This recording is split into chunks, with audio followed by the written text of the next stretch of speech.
주님을 의지해서 말씀을 나누고 말씀 붙잡고 기도하는 한 해 되시기를 바랍니다. 오늘 말씀은 예수님께서 사마리아의 수가라는 동네에 살고 있던 한 이름 없는 여인과 대화를 나누시고 그 여인과 그 여인이 살고 있는 동네를 구원하는 사건입니다.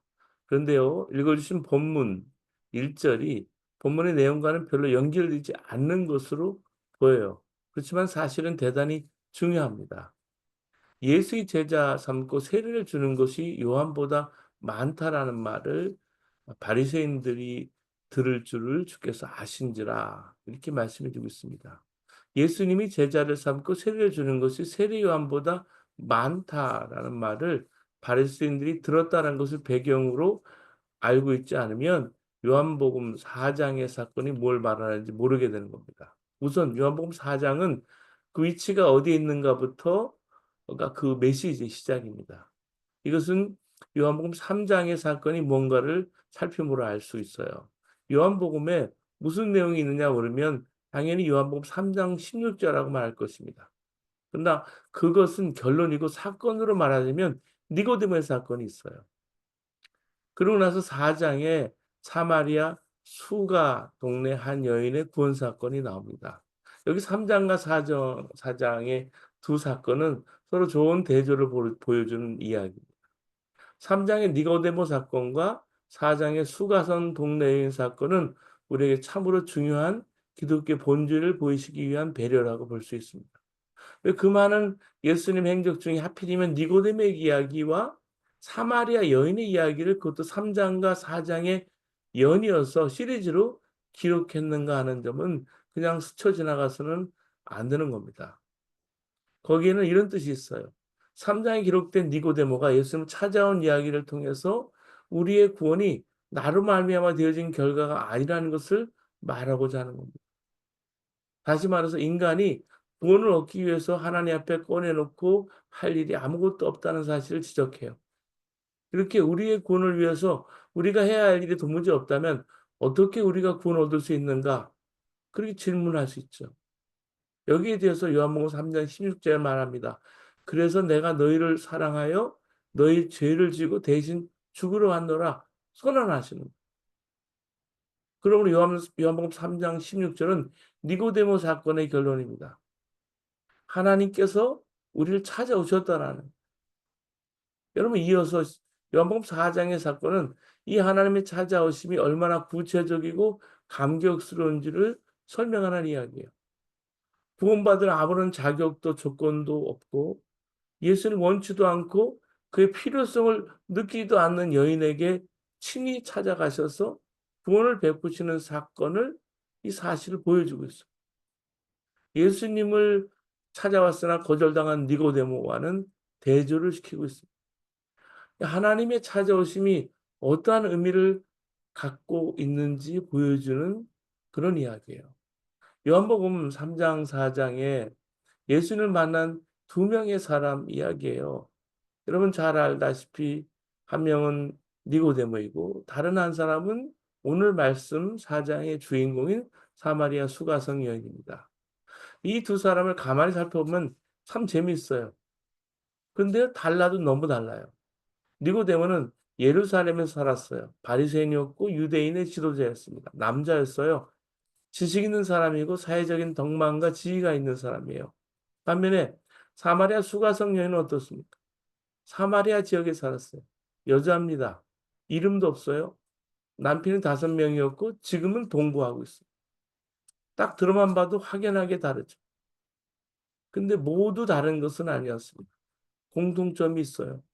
밤에, 낮에 그 사람들이 활동하지 않는 시간에 눈을 피해 예수님을 만났다는 거예요. 바뀔 수 없는 자신만의 문제들을 가지고 있었습니다. 그리고 모두 예수님을 만났어요. 니고데모 수가성 여인도 여러분 모두 예수님이 필요한 사람, 예수님을 필요로 하는 사람이었다.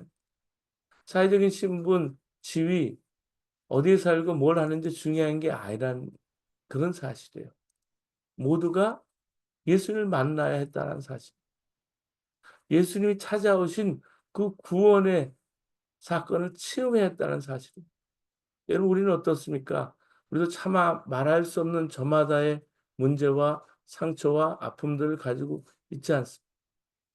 부부간의 문제, 자녀의 문제, 직장의 문제, 사랑과의 문제, 교회 안에서 믿음과 관계의 문제 등으로 많은 문제를 안고 있어요. 그래서 우리도 예수님을 만나야 합니다. 여러분에게 있어서 정말 예수님을 진심으로 만났는지 한번 이 한 해 시작하면서 점검해 보시기 바랍니다.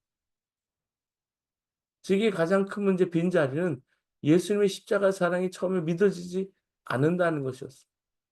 십자가는 그냥 구원의 교리 정도였지 실제가 되는 사랑이 아니었어요.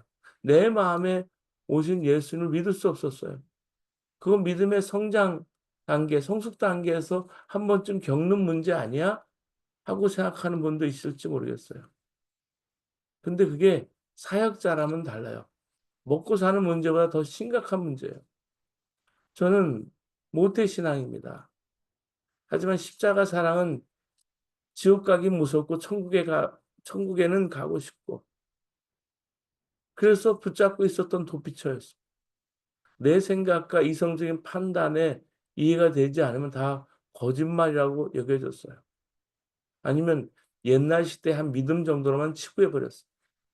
요즘이 어느 때인데 그런 믿음을 가지고 있어. 촌스럽게 하는 그런 식이었어요. 그러다 보니까 모든 것을 내가 하려고 했고, 하나님 말씀은 책 속에 갇혀진 글씨에 불과할 뿐이었어요. 하나님은 언제나 뒷전일 뿐이었어요. 그때 마음을 잘 표해주는 시가 있습니다. 작자 미상의 시, 하지만 마음을 돌아보고 점검하는 시입니다. 그 시의 제목은 내게 하나님은 3등입니다 라는 시입니다. 1등은 하고 싶은 일, 2등은 해야 하는 일, 3등은 하나님 만나는 일. 하고 싶은 일 다 하고 해야 하는 일도 다 마치고 그 후에 여유가 있으면 하나님을 만납니다. 하나님은 3등입니다. 여러분, 일이 생길 때도 하나님은 3등입니다. 내 힘으로 한번 해보고, 그래도 안 되면 가까이 있는 사람에게 도와달라고 하고, 그나마도 안 될 때 하나님을 부릅니다. 하나님은 3등입니다. 그런데 말입니다. 하나님께 나는 1등입니다. 무슨 일 있어도 내가 부르기만 하면 도와주십니다. 내가 괴로워할 때는 만사를 제쳐놓고 달려오십니다. 아무도 내 곁에 없다 생각 들 때는 홀로 내 곁에 오셔서 나를 위로해 주십니다. 하나님께 나는 언제나 1등입니다. 나도 하나님을 1등으로 생각했으면 좋겠습니다. 만사를 제쳐놓고 만나고 작은 고비 때마다 손을 붙잡는 내게 1등으로 가까이 계신 하나님이셨으면 좋겠습니다. 하나님께 1등인 나도 하나님을 1등으로 모시고 싶습니다. 그럼 우리는 어디에서 예수님을 만날 수 있을까요? 수가성 여인의 예수님 만난 이야기가 해답을 줘요. 이미 예수님은 우리 곁에 와 계시는, 우리 곁에 찾아오신 예수님의 사건, 니고데모도 바로 사마리아 여인입니다. 여러분, 오늘 요한복음 4장 4절 말씀을 한번 보시기 바랍니다. 사마리아를 통과하여야 하겠는지라. 6절 말씀 보세요. 거기 또 야곱의 우물이 있더라. 예수께서 길 가시다가 피곤하여 우물 곁에 그대로 앉았으니 때가 6시쯤 되었더라. 7절 말씀 보세요. 사마리아 여자 한 사람이 물을 기르러 왔음에 이렇게 시작하고 있습니다. 예수님께서 제자들과 함께 유대 땅을 떠나서 갈릴리로 향할 때예요. 여느 사람들이라면 사마리아 지역을 돌아갔어요. 돌아갔지만 예수님은 제자들과 함께 사마리아 지역으로 향했어요. 그것도 일부러 강한 의지를 가지고 가셨다는 말씀이에요. 오늘 말씀 보면. 이 부분의 성경 원문 해석을 보면 통과해야만 했다. 미완료 시제로 기록되어 있어요. 아주 강한 의지와 마음이 담긴 거죠. 반드시 그렇게 하겠다는 표현입니다. 강한 표현이에요. 대체 왜 이렇게 하려고 하신 걸까요? 사마리아 지역에 있는 사람들을 만나셔야 했고요. 그 안에 통로 역할을 할 사마리아의 수가성 여인을 만나기 위해서 그렇게 하신 거예요. 그래서 우물가에서 여인을 만나신. 사마리아 지역은 유대인들이 일부러 피해갈 정도로 더럽다고 여기는 곳입니다. 이를 이해하기 위해서 과거 역사가 이제 어, 역사가 배경으로 나오는데요. 옛날 이스라엘이 포로 생활을 할 때 아수르의 식민지 정책과 이어집니다. 아수르는 정복한 나라의 원주민은 나라를 떠나게 하고 외국인, 그 이방인들이 그 땅에 들어와 살게 했어요. 그때 이방 종교와 우상들이 섞이면서 혼합주의적인 종교가 이루어진 거예요. 그래서 영적 순결함을 잃은 더러운 땅이라고 여겼고요. 그 땅을 밟으면 자신도 더러워진다고 여겼던 거예요. 그 첫, 여러분 신약의 디아스포라라고 할 수 있죠. 근데 이렇게 혼합이, 혼혈이 이루어져 있다고 생각하니까 유대인들은 그들을 정말 개보다 더 못하게 여길 정도였어요. 예를 들어 서울에서 대전으로 향할 때 사마리아 지역은 한 천안쯤 해당된다고 보면 되는 거예요. 서울에서 이제 경부고속도로를 타면 되잖아요. 근데 유대인은 서울에서 대전을 갈 때 경부고속도로를 타지 않고 서해안 고속도로를 타고서 삥 돌아가신 거예요. 사마리아 땅을 밟지 않으려고. 그렇게 혐오스러워하고 가기 싫어하는 땅이 그곳입니다. 근데 그곳을 일부러 찾아가셨다는 거죠. 그렇다면 수가선 여인이 대체 어떤 사람이기에 이렇게 찾아오셨을까요? 더럽다고 말하는 사마리아 지역에 살고 유대 간습의 여인과는 말하지 말라 할 정도로 천하게 여기는 이름도 없는 여자였어요. 그리고 남편이 5명. 지금은 남편도 없이 동거하는 사람이 있어요. 남편을 최대 3명까지 허용하는 사회에서 남편이 5명이었고 종교적으로 동거는 허용되지 않는 곳에서 동거를 하고 있는 거예요. 사회적으로도 영적으로도 완전히 무너져 있는 사람입니다. 그리고 우물가에 물을 혼자 들어온 곳을 봐 여인들끼리 따돌림 당하는 외톨이 외로운 사람입니다. 사람들의 눈을 피해 숨어야만 했어요. 가질 수 있는 모든 문제들 다 가지고 있었던 그런 여인에게 예수님은 일부러 찾아오신 거예요. 그리고 여러분 만남의 순서를 보세요. 예수님이 먼저 우물가에 앉아 계셨고 여인이 물을 들어왔어요. 먼저 기다리고 계신 거예요. 여인은 우연으로 예수님을 만났을지 모르지만 예수님 필연으로 만나기 위해서 일부러 먼저 찾아와서 기다리고 계셨던 것입니다. 예수님은 우리에게도 이렇게 찾아오셨습니다. 우리를 만나기 오셨고요. 이미 먼저 와서 기다리고 계십니다.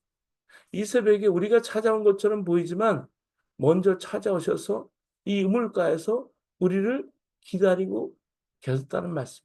여러분 보세요. 내가 예수님을 믿으려고 해서 믿은 게 아니에요. 주님을 만나고 싶다고 해서 주님 만난 분이 계세요? 바로 말해야 합니다. 주님이 만나 주셨기 때문에 우리는 예수님을 믿을 수 있게 된 거예요. 나의 노력과 의지가 아닙니다. 전혀 자격 없는 나를 예수님 먼저 찾아오신 것입니다. 왜 찾아오셨을까요?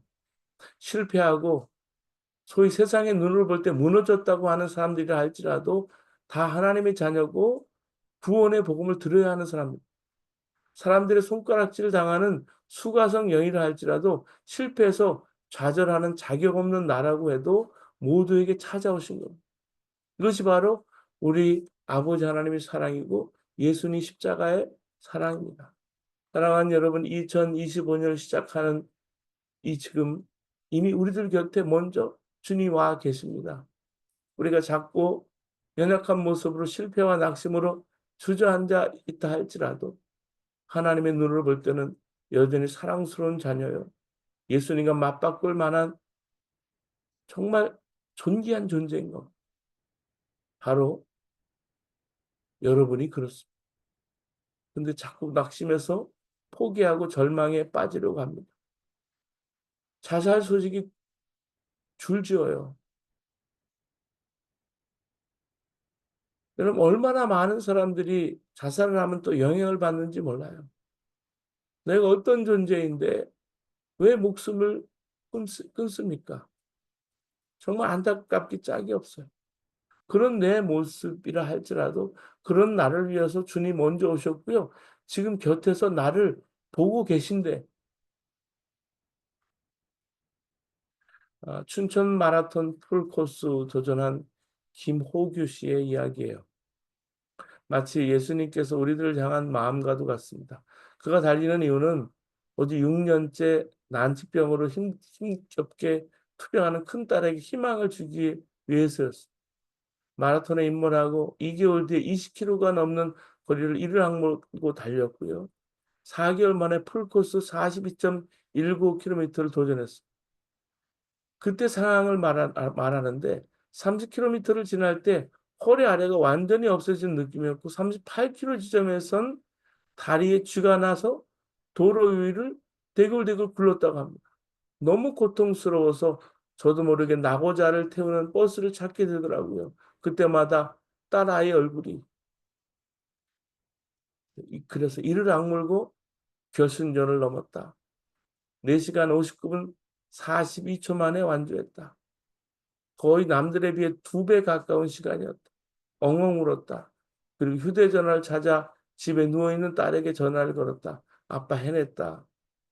딸은 문자로 대답했다. 아빠 사랑스러워요. 온몸에 있는 힘을 손가락에 모아 보낸 문자였다. 돌아온 김 씨는 제일 먼저 누워있는 딸에게 완주 메달을 걸어줬다. 언제까지 달릴 생각이냐고 묻는 물음에 김 씨가 웃으면서 앨범을 하나 가져왔다. 물음에 대한 답은 그 종이에 쓰여 있었다. 인영이가 일어나서 일어서는 그날까지. 아빠의 소원이다. 사랑하는 여러분, 하나님께서도 우리들을 이렇게 사랑하십니다. 비록 지쳐있고 실패와 절망 속에 누워 있어도요. 다시 일어서 달려가시도록 응원하고 계십니다. 언제까지요? 우리가 일어서는 그날까지. 예수님은 진정으로 예수님을 진정으로 만나서 하나됨을 누리고 사랑을 나누기 위해서 이미 우리들 곁에 주님은 와 계십니다. 여러분 자녀가 아프십니까? 넘어져 있습니까? 여러분 그 자녀가 일어서는 그날까지 우리가 그 자녀를 위해 기도하듯이 하나님은요 우리를 사랑하세요. 응원하세요. 일어서는 그날까지. 그 예수님을 여러분 2025년 만나기를 원합니다. 예수님을 제대로 아는 게 진짜 만나는 거예요. 요한복음 4장 10절 말씀 보시겠습니다. 예수께서 대답하여 이르시되 내가 만약 하나님의 선물과 또 내게 물을 좀 달라 하는 이가 누구인 줄 알았더라면 내가 그에게 구하였을 것이요 그가 생수를 내게 주었습니다. 누구인 줄 알았더라면 진짜 예수님을 알았더라면 그렇게 하지 않았을 거라는 거예요. 예수님을 그래서 제대로 알아야 합니다. 이게 중요해요. 수가성 여인은 이미 우물가에 와 계신 예수님 만났습니다. 대화를 나눕니다. 그런데 그건 진짜 만난 게 아니에요. 예수님이 누군지 몰랐으니까. 우리도 그래요. 예수님을 믿는다고 하지만 만났다고 하지만요. 진짜 예수님 만난 게 아닐 수 있어요. 예수님을 모를 수 있어요. 예수님의 사랑을 모를 수 있습니다. 예수님이 누군지 알고 계세요? 그래서 여러분 삶에 예수님이 주시는 샘물로 평안을 누리고 계신가요? 그렇지 않다면 대체 뭐가 문제였을까요? 무엇이 장벽이 돼서 가로막고 있을까요? 수가성 여인의 대화 속에서 그걸 알 수가 있어요. 요한복음 4장 7절 말씀 보시면 사마리아 여자 한 사람이 물을 기르러 왔음에 예수께 물을 좀 달라 하시니 9절에 어찌하여 사마리아 여자인 나에게 물을 달라 하나이까? 물을 달라고 하면 그냥 주면 되지. 여러분이시라면 아예 우물을 통째로 파서 예수님께 드려도 모자랄 판입니다. 예수님께서 물을 좀 달라고 하셨어요. 자고로 먹는 것을 나눌 때 제일 친해지죠. 다시 말하면 예수님께서는 지금 친밀한 교제를 나누고자 하시는 거예요. 유대인으로서는 절대 해서는 안 될 모습이었지만 사랑하는 자를 위해서 장벽을 뛰어넘으려고 하시는 예수님의 모습이에요.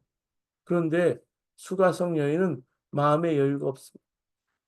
없었어요. 왜냐하면 오래된 종교적인 관습, 굳어져 버린 가치관, 편견, 마음의 상처, 이 마음의 장벽이 가로막혀 있었기 때문에 그렇습니다. 특히 남편을 5명이나 두고 동거하면서 지낸 세월 동안 주변의 따가운 시선과 손가락질, 그로 인해서 생겨난 남자들에 대한 미움과 원망이 컸던 거예요. 그래서 예수는 몰라본 거예요. 예수님은 자신이 누구신지 알려주려고 다시 대화를 이어갔어요. 장벽을 뛰어넘도록 마음을 이끄셨습니다. 요한복음 2장 25절에 그가 친히 사람 속에 있는 것을 아셨습니다. 이렇게 말하고 있습니다. 이미 예수님은 여인의 마음을 아셨던 거예요. 문제가 뭔지 아셨던 거예요. 그리고 요한복음 4장 16절에 가보면 가서 내 남편을 데려오라. 이렇게 말합니다. 수가성 여인에게 예수님은 뜻밖의 말씀을 하세요. 내 남편을 데려와라. 정말 엉뚱한 말입니다. 근데 전혀 엉뚱한 게 아니에요. 외로움과 슬픔, 마음의 상처, 의심, 불신 모든 문제를 이끌어내는 열쇠가 여기 있어요. 남편. 바로 수가성 여인을 마음에 누르는 그 문제의 핵심인 거예요. 바로 그 문제를 예수님 앞으로 가지고 오라는 거예요. 가로막고 있는 문제의 장벽을 뛰어넘을 때 예수님을 알 수 있게 되는 겁니다. 사랑하는 여러분, 안다는 것은 지식적으로 안다는 걸 말하지 않아요. 안다는 것은 관계를 통해서 친밀하게 아는 거예요. 예수님은 이렇게 친밀한 교제를 나누기를 원하시는 거예요. 그래서 상처받고 힘들어하는 그 마음을 나누고자 그래서 문제를 가지고 나오라는 거예요. 그때 진짜 알게 되니까. 사랑하는 여러분, 2025년 시작하면서 우리 안에 있는 여러 가지 현실적인 문제 주님 앞에 가지고 나왔습니다. 마음에 있는 외로움과 슬픈 현실, 마음의 상처, 의심과 불신, 모든 문제 앞에 혼자 끙끙거리면서 눈물 흘리지 말고 그 마음과 생각과 문제를 예수님 앞에 가지고 나오라는 거예요. 그래서 예수님 자신이 누구인지 정확하게 보라는 겁니다. 모든 문제 해결이 되시고 생수의 샘물을 보시는 분이 주님이십니다. 사랑하는 여러분, 예수님과 마음을 나눌 때 진정한 만남이 이루어지게 됩니다. 예수님과 진정한 만남이 이루어질 때 진짜 예수님 알아요. 그때 주님께 생수를 구하게 되고요. 주님이 주시는 생수를 마시게 되는 겁니다. 우리가 할 것은 주님께 마음의 문을 열고 문제가 아닌 예수님 바라보는 거예요. 문제보다 주님은 크시기 때문에. 이것이 예수님 진짜 만나는 열쇠입니다.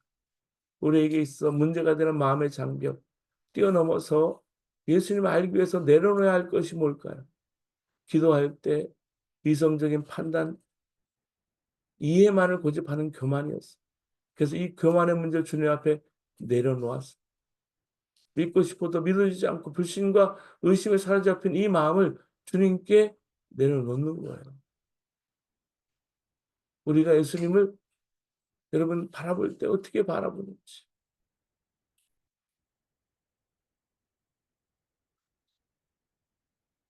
제가 처음 목회를 할 때가 온양에서 목회를 했습니다. 온양 동지방 지금 아산이 됐는데 거기에서 목회 첫 발을 내딛었어요.